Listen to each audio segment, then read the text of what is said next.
英語聞き流しリスニング、英語テキストと MP3 音声ダウンロードはホームページからご利用いただけます。88thpp.com 88thpp.com 2. The Red-Headed League.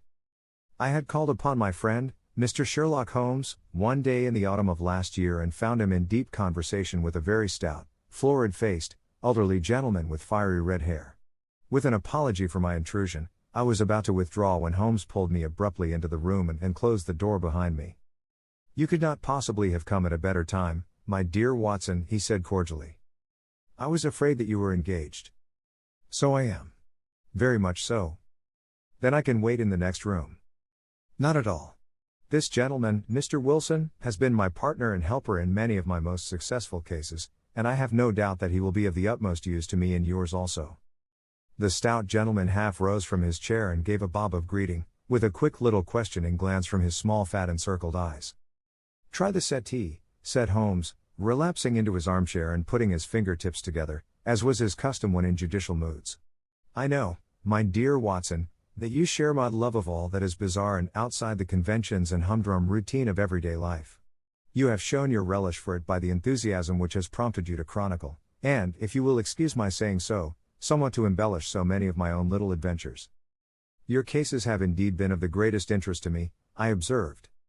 "You will remember that I remarked the other day, just before we went into the very simple problem presented by Miss Mary Sutherland, that for strange effects and extraordinary combinations we must go to life itself, which is always far more daring than any effort of the imagination.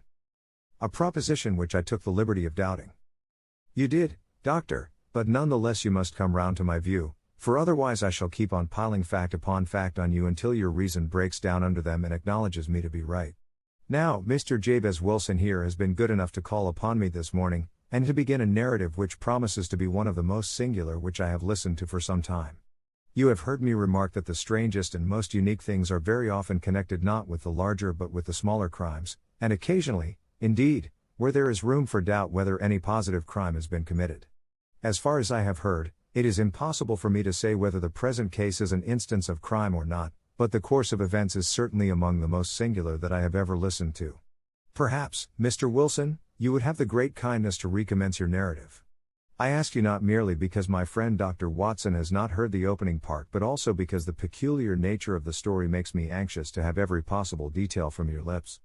As a rule, when I have heard some slight indication of the course of events, I am able to guide myself by the thousands of other similar cases which occur to my memory. In the present instance I am forced to admit that the facts are, to the best of my belief, unique." The portly client puffed out his chest with an appearance of some little pride and pulled a dirty and wrinkled newspaper from the inside pocket of his greatcoat. As he glanced down the advertisement column, with his head thrust forward and the paper flattened out upon his knee, I took a good look at the man and endeavored, after the fashion of my companion, to read the indications which might be presented by his dress or appearance. I did not gain very much, however, by my inspection. Our visitor bore every mark of being an average commonplace British tradesman, obese, pompous, and slow. He wore rather baggy grey shepherd's check trousers, a not over clean black frock coat, unbuttoned in the front, and a drab waistcoat with a heavy brassy Albert chain, and a square pierced bit of metal dangling down as an ornament. A frayed top hat and a faded brown overcoat with a wrinkled velvet collar lay upon a chair beside him. Altogether, look as I would, there was nothing remarkable about the man save his blazing red head, and the expression of extreme chagrin and discontent upon his features. Sherlock Holmes' quick-eyed took in my occupation, and he shook his head with a smile as he noticed my questioning glances.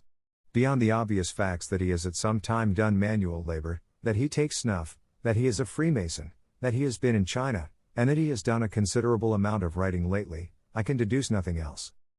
Mr. Jabez Wilson started up in his chair, with his forefinger upon the paper, but his eyes upon my companion. "How, in the name of good fortune, did you know all that, Mr. Holmes?" he asked. "How did you know, for example, that I did manual labor?" "It's as true as gospel, for I began as a ship's carpenter." "Your hands, my dear sir. Your right hand is quite a size larger than your left. You have worked with it, and the muscles are more developed." "Well, the snuff, then, and the Freemasonry." "I won't insult your intelligence by telling you how I read that, especially as, rather against the strict rules of your order, you use an arc and compass breastpin." Ah, of course, I forgot that. But the writing? What else can be indicated by that right cuff so very shiny for 5 inches, and the left one with the smooth patch near the elbow where you rested upon the desk? Well, but China? The fish that you have tattooed immediately above your right wrist could only have been done in China. I have made a small study of tattoo marks and have even contributed to the literature of the subject. That trick of staining the fish's scales of a delicate pink is quite peculiar to China. When, in addition, I see a Chinese coin hanging from your watch chain, the matter becomes even more simple. Mr. Jabez Wilson laughed heavily. Well, I never, said he. I thought at first that you had done something clever, but I see that there was nothing in it after all. I begin to think, Watson, said Holmes, that I make a mistake in explaining. Omne ignotum pro magnifico, you know, and my poor little reputation, such as it is, will suffer shipwreck if I am so candid. Can you not find the advertisement, Mr. Wilson? Yes, I have got it now, he answered with his thick red finger planted halfway down the column. Here it is. This is what began it all. You just read it for yourself, sir. I took the paper from him and read as follows.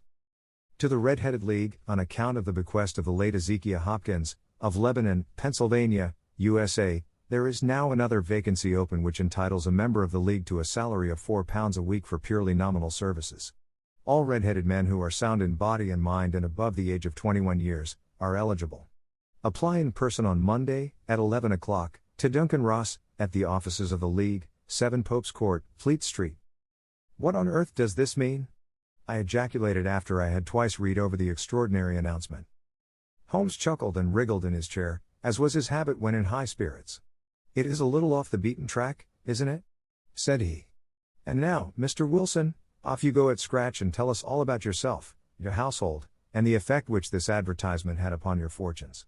You will first make a note, Doctor, of the paper and the date. It is the Morning Chronicle of April 27, 1890. Just 2 months ago. Very good. Now, Mr. Wilson? Well, it is just as I have been telling you, Mr. Sherlock Holmes, said Jabez Wilson, mopping his forehead. I have a small pawnbroker's business at Coburg Square, near the city. It's not a very large affair, and of late years it has not done more than just give me a living. I used to be able to keep 2 assistants, but now I only keep 1, and I would have a job to pay him but that he is willing to come for half wages so as to learn the business. What is the name of this obliging youth? Asked Sherlock Holmes. His name is Vincent Spaulding, and he's not such a youth, either. It's hard to say his age. I should not wish a smarter assistant, Mr. Holmes, and I know very well that he could better himself and earn twice what I am able to give him. But, after all, if he is satisfied, why should I put ideas in his head? Why, indeed? You seem most fortunate in having an employé who comes under the full market price. It is not a common experience among employers in this age. I don't know that your assistant is not as remarkable as your advertisement. Oh, he has his faults, too, said Mr. Wilson. Never was such a fellow for photography. Snapping away with a camera when he ought to be improving his mind, and then diving down into the cellar like a rabbit into its hole to develop his pictures. That is his main fault, but on the whole he's a good worker. There's no vice in him. He is still with you, I presume? Yes, sir. He and a girl of 14, who does a bit of simple cooking and keeps the place clean. That's all I have in the house, for I am a widower and never had any family. We live very quietly, sir, the 3 of us, and we keep a roof over our heads and pay our debts, if we do nothing more. The first thing that put us out was that advertisement. Spaulding, he came down into the office just this day 8 weeks, with this very paper in his hand, and he says, I wish to the Lord, Mr. Wilson, that I was a red-headed man. Why that? I asks. Why, says he, here's another vacancy on the League of the Red-Headed Men. It's worth quite a little fortune to any man who gets it, and I understand that there are more vacancies than there are men, so that the trustees are at their wits' end what to do with the money. If my hair would only change color, here's a nice little crib all ready for me to step into. Why, what is it, then? I asked. You see, Mr. Holmes, I am a very stay-at-home man, and as my business came to me instead of my having to go to it, I was often weeks on end without putting my foot over the doormat. In that way I didn't know much of what was going on outside, and I was always glad of a bit of news. Have you never heard of the League of the Red-Headed Men? He asked with his eyes open. Never. Why, I wonder at that, for you are eligible yourself for one of the vacancies. And what are they worth? I asked. Oh, merely a couple of hundred a year, but the work is slight, and it need not interfere very much with one's other occupations. Well, you can easily think that made me prick up my ears, for the business has not been over good for some years, and an extra couple of hundred would have been very handy. Tell me all about it, said I. Well, said he, showing me the advertisement, you can see for yourself that the league has a vacancy, and there is the address where you should apply for particulars. As far as I can make out, the league was founded by an American millionaire, Ezekiel Hopkins, who was very peculiar in his ways. He was himself red-headed, and he had a great sympathy for all red-headed men, so when he died, it was found that he had left his enormous fortune in the hands of trustees, with instructions to apply the interest to the providing of easy berths to men whose hair is of that color. From all I hear, it is splendid pay and very little to do. But, said I, there would be millions of red-headed men who would apply. Not so many as you might think, he answered. You see, it is really confined to Londoners, and to grown men. This American had started from London when he was young, and he wanted to do the old town a good turn. Then, again, I have heard it is no use your applying if your hair is light red, or dark red, or anything but real bright, blazing, fiery red. Now, if you cared to apply, Mr. Wilson, you would just walk in, but perhaps it would hardly be worth your while to put yourself out of the way for the sake of a few £100. Now, it is a fact, gentlemen, as you may see for yourselves, that my hair is of a very full and rich tint, so that it seemed to me that if there was to be any competition in the matter, I stood as good a chance as any man that I had ever met. Vincent Spaulding seemed to know so much about it that I thought he might prove useful, so I just ordered him to put up the shutters for the day and to come right away with me. He was very willing to have a holiday, so we shut the business up and started off for the address that was given us in the advertisement. I never hope to see such a sight as that again, Mr. Holmes. From north, south, east, and west every man who had a shade of red in his hair had tramped into the city to answer the advertisement. Fleet Street was choked with red-headed folk, and Pope's Court looked like a coster's orange barrow. I should not have thought there were so many in the whole country as were brought together by that single advertisement. Every shade of color they were: straw, lemon, orange, brick, Irish setter, liver, clay, but, as Spaulding said, there were not many who had the real vivid flame-colored tint.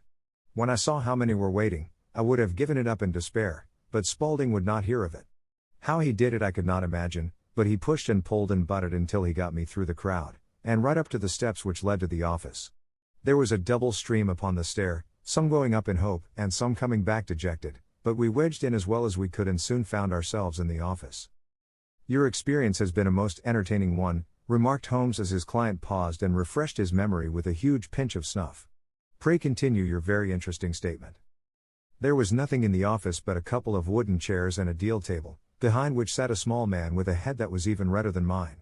He said a few words to each candidate as he came up, and then he always managed to find some fault in them which would disqualify them. Getting a vacancy did not seem to be such a very easy matter, after all. However, when our turn came, the little man was much more favorable to me than to any of the others, and he closed the door as we entered, so that he might have a private word with us. This is Mr. Jabez Wilson, said my assistant, and he is willing to fill a vacancy in the league. And he is admirably suited for it, the other answered. He has every requirement. I cannot recall when I have seen anything so fine. He took a step backward, cocked his head on one side, and gazed at my hair until I felt quite bashful. Then suddenly he plunged forward, wrung my hand, and congratulated me warmly on my success. It would be injustice to hesitate, said he. You will, however, I am sure, excuse me for taking an obvious precaution. With that he seized my hair in both his hands and tugged until I yelled with the pain. There is water in your eyes, said he as he released me. I perceive that all is as it should be. But we have to be careful, for we have twice been deceived by wigs and once by paint. I could tell you tales of cobbler's wax which would disgust you with human nature. He stepped over to the window and shouted through it at the top of his voice that the vacancy was filled. A groan of disappointment came up from below, and the folk all trooped away in different directions until there was not a red head to be seen except my own and that of the manager. My name, said he, is Mr. Duncan Ross, and I am myself one of the pensioners upon the fund left by our noble benefactor. Are you a married man, Mr. Wilson? Have you a family? I answered that I had not. His face fell immediately. Dear me, he said gravely, that is very serious indeed. I am sorry to hear you say that. The fund was, of course, for the propagation and spread of the redheads as well as for their maintenance. It is exceedingly unfortunate that you should be a bachelor. My face lengthened at this, Mr. Holmes, for I thought that I was not to have the vacancy after all, but after thinking it over for a few minutes he said that it would be all right. In the case of another, said he, the objection might be fatal, but we must stretch a point in favor of a man with such a head of hair as yours. When shall you be able to enter upon your new duties? Well, it is a little awkward, for I have a business already, said I. Oh, never mind about that, Mr. Wilson, said Vincent Spaulding. I should be able to look after that for you. What would be the hours? I asked. 10 to 2. Now a pawnbroker's business is mostly done of an evening, Mr. Holmes, especially Thursday and Friday evening, which is just before payday, so it would suit me very well to earn a little in the mornings. Besides, I knew that my assistant was a good man, and that he would see to anything that turned up. That would suit me very well, said I. And the pay? Is £4 a week. And the work? Is purely nominal. What do you call purely nominal? Well, you have to be in the office, or at least in the building, the whole time. If you leave, you forfeit your whole position forever. The will is very clear upon that point. You don't comply with the conditions if you budge from the office during that time. It's only 4 hours a day, and I should not think of leaving, said I. No excuse will avail, said Mr. Duncan Ross, neither sickness nor business nor anything else. There you must stay, or you lose your billet. And the work? Is to copy out the Encyclopedia Britannica. There is the first volume of it in that press. You must find your own ink, pens, and blotting paper, but we provide this table and chair. Will you be ready tomorrow? Certainly, I answered. Then, goodbye, Mr. Jabez Wilson, and let me congratulate you once more on the important position which you have been fortunate enough to gain. He bowed me out of the room and I went home with my assistant, hardly knowing what to say or do. I was so pleased at my own good fortune. Well, I thought over the matter all day, and by evening I was in low spirits again, for I had quite persuaded myself that the whole affair must be some great hoax or fraud, though what its object might be I could not imagine. It seemed altogether past belief that anyone could make such a will, or that they would pay such a sum for doing anything so simple as copying out the Encyclopedia Britannica. Vincent Spaulding did what he could to cheer me up, but by bedtime I had reasoned myself out of the whole thing. However, in the morning I determined to have a look at it anyhow, so I bought a penny bottle of ink, and with a quill pen and 7 sheets of foolscap paper, I started off for Pope's Court. Well, to my surprise and delight, everything was as right as possible. The table was set out ready for me, and Mr. Duncan Ross was there to see that I got fairly to work. He started me off upon the letter A, and then he left me, but he would drop in from time to see that all was right with me. At 2 o'clock he bade me good day, complimented me upon the amount that I had written, and locked the door of the office after me. This went on day after day, Mr. Holmes, and on Saturday the manager came in and planked down 4 golden sovereigns for my week's work. It was the same next week, and the same the week after. Every morning I was there at 10, and every afternoon I left at 2. By degrees Mr. Duncan Ross took to coming in only once of a morning, and then, after a time, he did not come in at all. Still, of course, I never dared to leave the room for an instant, for I was not sure when he might come, and the billet was such a good one, and suited me so well, that I would not risk the loss of it. 8 weeks passed away like this, and I had written about abbots and archery and armor and architecture and Attica, and hoped with diligence that I might get on to the bees before very long. It cost me something in foolscap, and I had pretty nearly filled a shelf with my writings. And then suddenly the whole business came to an end. To an end? Yes, sir. And no later than this morning. I went to my work as usual at 10 o'clock, but the door was shut and locked, with a little square of cardboard hammered onto the middle of the panel with a tack. Here it is, and you can read for yourself. He held up a piece of white cardboard about the size of a sheet of notepaper. It read in this fashion. The Red-Headed League is dissolved. October 9, 1890. Sherlock Holmes and I surveyed this curt announcement and the rueful face behind it, until the comical side of the affair so completely overtopped every other consideration that we both burst out into a roar of laughter. I cannot see that there is anything very funny, cried our client, flushing up to the roots of his flaming head. If you can do nothing better than laugh at me, I can go elsewhere. No, no, cried Holmes, shoving him back into the chair from which he had half risen. I really wouldn't miss your case for the world. It is most refreshingly unusual. But there is, if you will excuse my saying so, something just a little funny about it. Pray what steps did you take when you found the card upon the door? I was staggered, sir. I did not know what to do. Then I called at the offices round, but none of them seemed to know anything about it. Finally, I went to the landlord, who is an accountant living on the ground floor, and I asked him if he could tell me what had become of the Red-Headed League. He said that he had never heard of any such body. Then I asked him who Mr. Duncan Ross was. He answered that the name was new to him. Well, said I, the gentleman at number 4. What, the red-headed man? Yes. Oh, said he, his name was William Morris. He was a solicitor and was using my room as a temporary convenience until his new premises were ready. He moved out yesterday. Where could I find him? Oh, at his new offices. He did tell me the address. Yes, 17 King Edward Street, near St. Paul's. I started off, Mr. Holmes, but when I got to that address it was a manufactory of artificial kneecaps, and no one in it had ever heard of either Mr. William Morris or Mr. Duncan Ross. And what did you do then? Asked Holmes. I went home to Saxe-Coburg Square, and I took the advice of my assistant. But he could not help me in any way.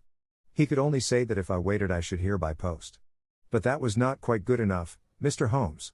I did not wish to lose such a place without a struggle, so, as I had heard that you were good enough to give advice to poor folk who were in need of it, I came right away to you. And you did very wisely, said Holmes. Your case is an exceedingly remarkable one, and I shall be happy to look into it. From what you have told me I think that it is possible that graver issues hang from it than might at first sight appear. Grave enough, said Mr. Jabez Wilson. Why, I have lost £4 a week. As far as you are personally concerned, remarked Holmes, I do not see that you have any grievance against this extraordinary league. On the contrary, you are, as I understand, richer by some £30, to say nothing of the minute knowledge which you have gained on every subject which comes under the letter A. You have lost nothing by them. No, sir. But I want to find out about them, and who they are, and what their object was in playing this prank, if it was a prank, upon me. It was a pretty expensive joke for them, for it cost them £32. We shall endeavor to clear up these points for you. And, first, 1 or 2 questions, Mr. Wilson. This assistant of yours who first called your attention to the advertisement, how long had he been with you? About a month then. How did he come? In answer to an advertisement. Was he the only applicant? No, I had a dozen. Why did you pick him? Because he was handy and would come cheap. At half wages, in fact. Yes. What is he like, this Vincent Spaulding?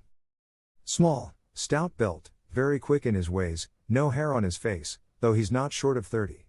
Has a white splash of acid upon his forehead. Holmes sat up in his chair in considerable excitement. I thought as much, said he. Have you ever observed that his ears are pierced for earrings? Yes, sir.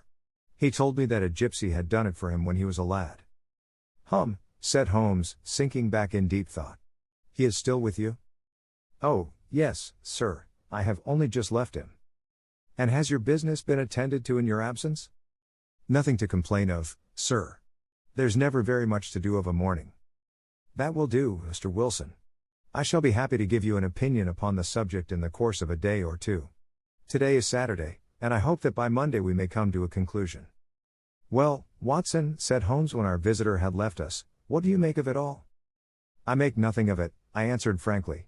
It is a most mysterious business. As a rule, said Holmes, the more bizarre a thing is the less mysterious it proves to be. It is your commonplace, featureless crimes which are really puzzling, just as a commonplace face is the most difficult to identify. But I must be prompt over this matter. What are you going to do, then? I asked. To smoke, he answered. It is quite a 3-pipe problem, and I beg that you won't speak to me for 50 minutes. He curled himself up in his chair, with his thin knees drawn up to his hawk-like nose, and there he sat with his eyes closed and his black clay pipe thrusting out like the bill of some strange bird. I had come to the conclusion that he had dropped asleep, and indeed was nodding myself, when he suddenly sprang out of his chair with the gesture of a man who has made up his mind and put his pipe down upon the mantelpiece. Sarasate plays at the St. James's Hall this afternoon, he remarked. What do you think, Watson? Could your patient spare you for a few hours? I have nothing to do today. My practice is never very absorbing. Then put on your hat and come. I am going through the city first, and we can have some lunch on the way. I observe that there is a good deal of German music on the program, which is rather more to my taste than Italian or French. It is introspective, and I want to introspect. Come along. We traveled by the underground as far as Aldersgate, and a short walk took us to Saxe-Coburg Square, the scene of the singular story which we had listened to in the morning. It was a poky, little, shabby genteel place, where 4 lines of dingy 2-storied brick houses looked out into a small railed-in enclosure, where a lawn of weedy grass and a few clumps of faded laurel bushes made a hard fight against a smoke-laden and uncongenial atmosphere. 3 gilt balls and a brown board with Jabez Wilson in white letters, upon a corner house, announced the place where our red-headed client carried on his business. Sherlock Holmes stopped in front of it with his head on one side and looked it all over, with his eyes shining brightly between puckered lids. Then he walked slowly up the street, and then down again to the corner, still looking keenly at the houses. Finally he returned to the pawnbroker's, and, having thumped vigorously upon the pavement with his stick 2 or 3 times, he went up to the door and knocked. It was instantly opened by a bright-looking, clean-shaven young fellow, who asked him to step in. "Thank you," said Holmes, "I only wished to ask you how you would go from here to the Strand." "Third right, fourth left," answered the assistant promptly, closing the door. "Smart fellow, that," observed Holmes as we walked away. "He is, in my judgment, the 4th smartest man in London, and for daring I am not sure that he has not a claim to be 3rd. I have known something of him before." "Evidently," said I, "Mr. Wilson's assistant counts for a good deal in this mystery of the Red-Headed League. I am sure that you inquired your way merely in order that you might see him." "Not him." "What then?" "The knees of his trousers." "And what did you see?" "What I expected to see." "Why did you beat the pavement?" "My dear doctor, this is a time for observation, not for talk. We are spies in an enemy's country. We know something of Saxe-Coburg Square. Let us now explore the parts which lie behind it." The road in which we found ourselves as we turned round the corner from the retired Saxe-Coburg Square presented as great a contrast to it as the front of a picture does to the back. It was one of the main arteries which conveyed the traffic of the city to the north and west. The roadway was blocked with the immense stream of commerce flowing in a double tide inward and outward, while the footpaths were black with the hurrying swarm of pedestrians.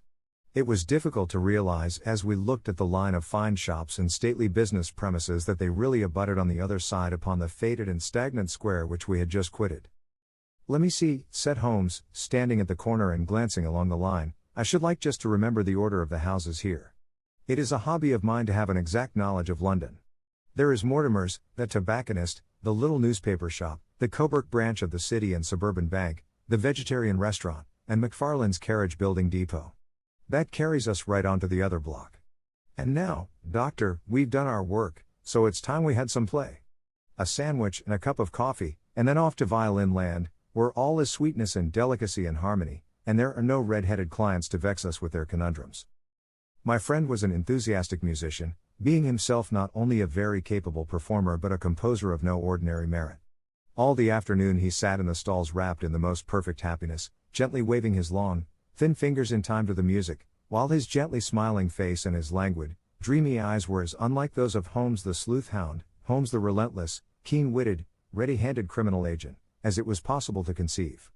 In his singular character the dual nature alternately asserted itself, and his extreme exactness and astuteness represented, as I have often thought, the reaction against the poetic and contemplative mood which occasionally predominated in him.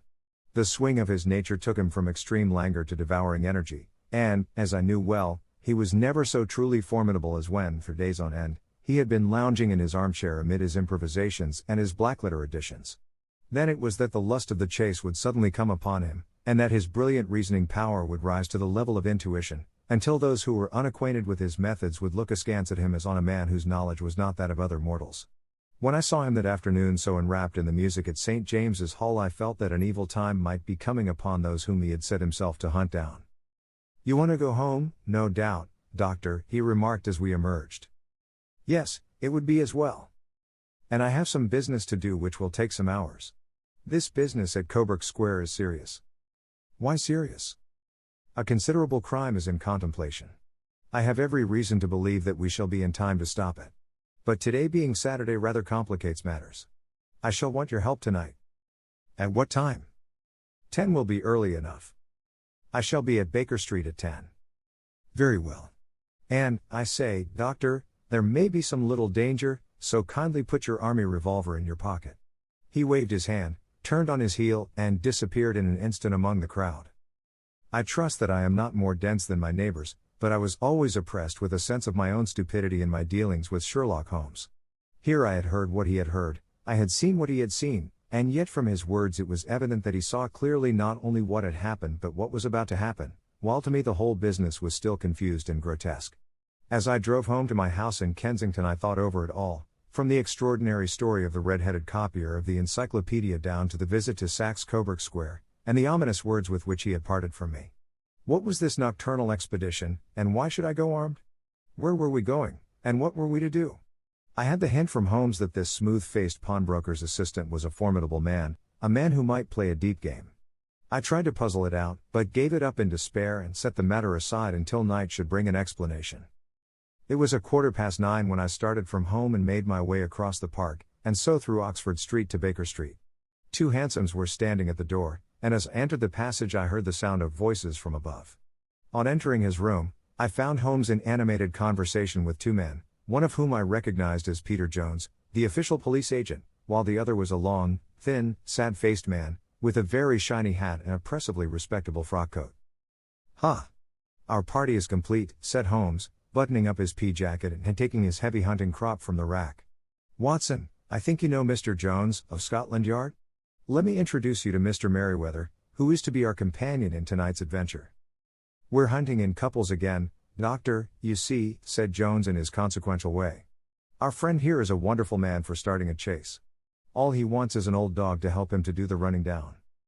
"I hope a wild goose may not prove to be the end of our chase," observed Mr. Merriweather gloomily.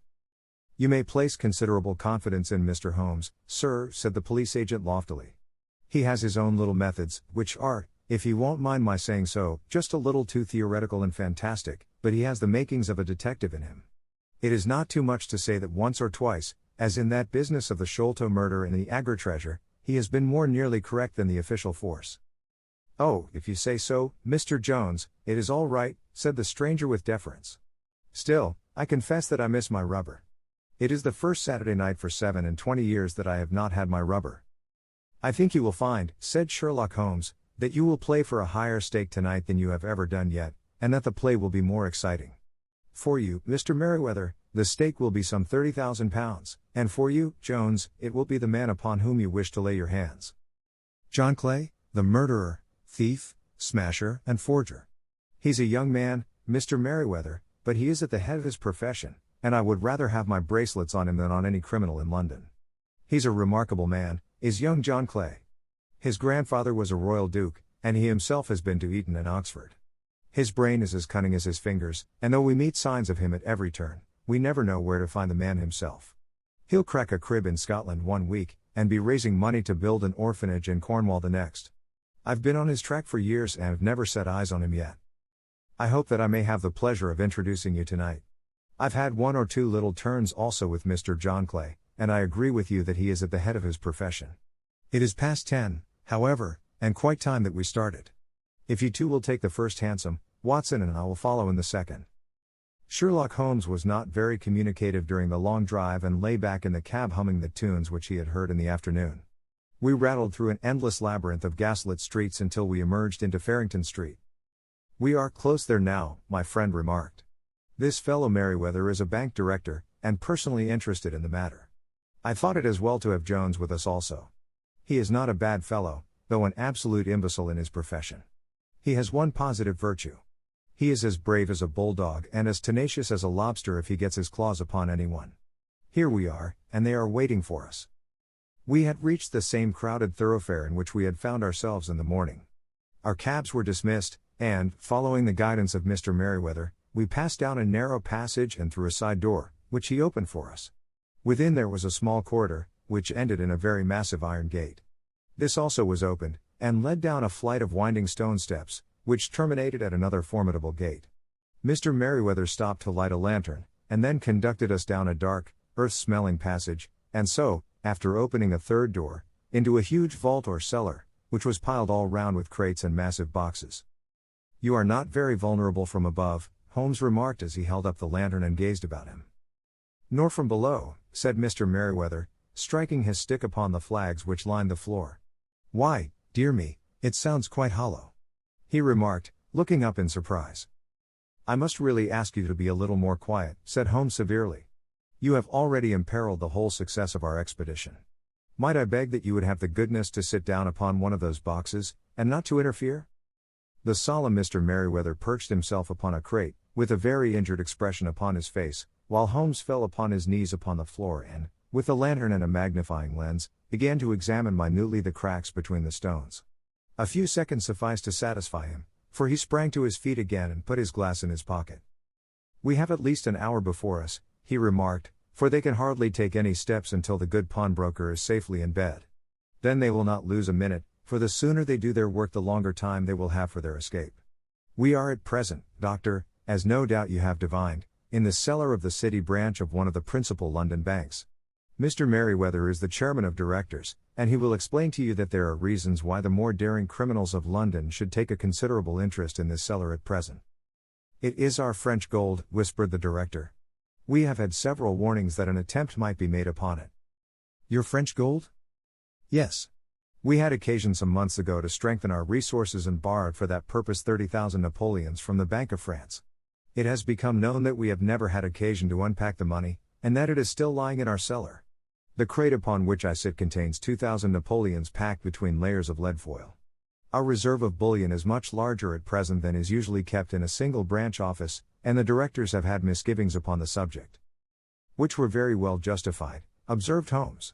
"And now it is time that we arranged our little plans. I expect that within an hour matters will come to a head. In the meantime, Mr. Merriweather, we must put the screen over that dark lantern." "And sit in the dark?" "I am afraid so. I had brought a pack of cards in my pocket, and I thought that, as we were a party carré, you might have your rubber after all. But I see that the enemy's preparations have gone so far that we cannot risk the presence of a light. And, first of all, we must choose our positions. These are daring men, and though we shall take them at a disadvantage, they may do us some harm unless we are careful. I shall stand behind this crate, and do you conceal yourselves behind those. Then, when I flash a light upon them, close and swiftly. If they fire, Watson, have no compunction about shooting them down." I placed my revolver, cocked, upon the top of the wooden case behind which I crouched. Holmes shot the slide across the front of his lantern and left us in pitch darkness, such an absolute darkness as I have never before experienced. The smell of hot metal remained to assure us that the light was still there, ready to flash out at a moment's notice. To me, with my nerves worked up to a pitch of expectancy, there was something depressing and subduing in the sudden gloom, and in the cold dank air of the vault. "They have but one retreat," whispered Holmes. "That is back through the house into Saxe Coburg Square. I hope that you have done what I asked you, Jones? I have an inspector and 2 officers waiting at the front door. Then we have stopped all the holes. And now we must be silent and wait." What a time it seemed! From comparing notes afterwards it was but an hour and a quarter, yet it appeared to me that the night must have almost gone, and the dawn be breaking above us. My limbs were weary and stiff, for I feared to change my position. Yet my nerves were worked up to the highest pitch of tension, and my hearing was so acute that I could not only hear the gentle breathing of my companions, but I could distinguish the deeper, heavier in breath of the bulky Jones from the thin, sighing note of the bank director. From my position I could look over the case in the direction of the floor. Suddenly my eyes caught the glint of a light. At first it was but a lurid spark upon the stone pavement. Then it lengthened out until it became a yellow line, and then, without any warning or sound, a gash seemed to open and a hand appeared, a white, almost womanly hand, which felt about in the center of the little area of light. For a minute or more the hand, with its writhing fingers, protruded out of the floor. Then it was withdrawn as suddenly as it appeared, and all was dark again save the single lurid spark which marked a chink between the stones. Its disappearance, however, was but momentary. With a rending, tearing sound, one of the broad, white stones turned over upon its side and left a square, gaping hole, through which streamed the light of a lantern. Over the edge there peeped a clean-cut, boyish face, which looked keenly about it, and then, with a hand on either side of the aperture, drew itself shoulder-high and waist-high, until one knee rested upon the edge. In another instant he stood at the side of the hole and was hauling after him a companion, lithe and small like himself, with a pale face and a shock of very red hair. "It's all clear," he whispered. "Have you the chisel and the bags? Great Scott! Jump, Archie, jump, and I'll swing for it." Sherlock Holmes had sprung out and seized the intruder by the collar. The other dived down the hole, and I heard the sound of rending cloth as Jones clutched at his skirts. The light flashed upon the barrel of a revolver, but Holmes' hunting crop came down on the man's wrist, and the pistol clinked upon the stone floor. "It's no use, John Clay," said Holmes blandly. "You have no chance at all." "So I see," the other answered with the utmost coolness. "I fancy that my pal is all right, though I see you have got his coattails." There are 3 men waiting for him at the door, said Holmes. Oh, indeed. You seem to have done the thing very completely. I must compliment you. And you, Holmes answered. Your red-headed idea was very new and effective. You'll see your pal again presently, said Jones. He's quicker at climbing down holes than I am. Just hold out while I fix the derbies. I beg that you will not touch me with your filthy hands, remarked our prisoner as the handcuffs clattered upon his wrists. You may not be aware that I have royal blood in my veins. Have the goodness, also, when you address me always to say sir and please. All right, said Jones with a stare and a snigger. Well, would you please, sir, march upstairs, where we can get a cab to carry your highness to the police station? That is better, said John Clay serenely. He made a sweeping bow to the 3 of us and walked quietly off in the custody of the detective. Really, Mr. Holmes, said Mr. Merriweather as we followed them from the cellar, I do not know how the bank can thank you or repay you. There is no doubt that you have detected and defeated in the most complete manner one of the most determined attempts at bank robbery that have ever come within my experience. I have had 1 or 2 little scores of my own to settle with Mr. John Clay, said Holmes. I have been at some small expense over this matter, which I shall expect the bank to refund, but beyond that I am amply repaid by having had an experience which is in many ways unique, and by hearing the very remarkable narrative of the Red-Headed League. You see, Watson, he explained in the early hours of the morning as we sat over a glass of whiskey and soda in Baker Street, it was perfectly obvious from the first that the only possible object of this rather fantastic business of the advertisement of the League, and the copying of the encyclopedia, must be to get this not over bright pawnbroker out of the way for a number of hours every day. It was a curious way of managing it, but, really, it would be difficult to suggest a better. The method was no doubt suggested to Clay's ingenious mind by the color of his accomplice's hair. The £4 a week was a lure which must draw him, and what was it to them, who were playing for thousands? They put in the advertisement, one rogue has the temporary office, the other rogue incites the man to apply for it, and together they managed to secure his absence every morning in the week. From the time that I heard of the assistant having come for half wages, it was obvious to me that he had some strong motive for securing the situation. But how could you guess what the motive was? Had there been women in the house, I should have suspected a mere vulgar intrigue. That, however, was out of the question. The man's business was a small one, and there was nothing in his house which could account for such elaborate preparations, and such an expenditure as they were at. It must, then, be something out of the house. What could it be? I thought of the assistant's fondness for photography, and his trick of vanishing into the cellar. The cellar. There was the end of this tangled clue. Then I made inquiries as to this mysterious assistant and found that I had to deal with one of the coolest and most daring criminals in London. He was doing something in the cellar, something which took many hours a day for months on end. What could it be, once more? I could think of nothing save that he was running a tunnel to some other building. So far I had got when we went to visit the scene of action. I surprised you by beating upon the pavement with my stick. I was ascertaining whether the cellar stretched out in front or behind. It was not in front. Then I rang the bell, and, as I hoped, the assistant answered it. We have had some skirmishes, but we had never set eyes upon each other before. I hardly looked at his face. His knees were what I wished to see. You must yourself have remarked how worn, wrinkled, and stained they were. They spoke of those hours of burrowing. The only remaining point was what they were burrowing for. I walked round the corner, saw the city and the suburban bank abutted on our friend's premises, and felt that I had solved my problem. When you drove home after the concert I called upon Scotland Yard and upon the chairman of the bank directors, with the result that you have seen. And how could you tell that they would make their attempt tonight? I asked. Well, when they closed their league offices that was a sign that they cared no longer about Mr. Jabez Wilson's presence, in other words, that they had completed their tunnel. But it was essential that they should use it soon, as it might be discovered, or the bullion might be removed. Saturday would suit them better than any other day, as it would give them 2 days for their escape. For all these reasons I expected them to come tonight. You reasoned it out beautifully, I exclaimed in unfeigned admiration. It is so long a chain, and yet every link rings true. It saved me from ennui, he answered, yawning. Alas! I already feel it closing in upon me. My life is spent in one long effort to escape from the commonplaces of existence. These little problems help me to do so. And you are a benefactor of the race, said I.